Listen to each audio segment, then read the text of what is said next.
سلام دوستان، میخوام یکی از امکانات‌های خوب گوگل رو بهتون معرفی بکنم. وارد مپ میشیم،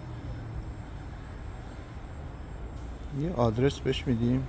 وقتی که آدرس رو پیاده هستیم و نمیتونیم پیدا کنیم درست، آدرس رو وارد میکنیم. مثلا من الان میخوام بزنم وستبانهوف اشتراسه.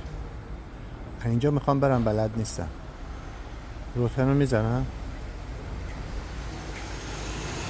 بعدش استارت، بعدش اینو که بزنم خیابون رو اسکن میکنم. الان مسیر رو به من میگه. ببین چقدر قشنگ فلش میده به من. میگه برو تا 97 متر بعد بپیچ سمت چپ. الان ما یکم میریم جلو.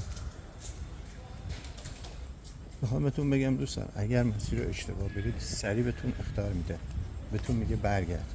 الان ما مسیر درست داریم میریم. الان من میخوام برگردم. ببینید سر به من میگه مسیر اشتباه میرید.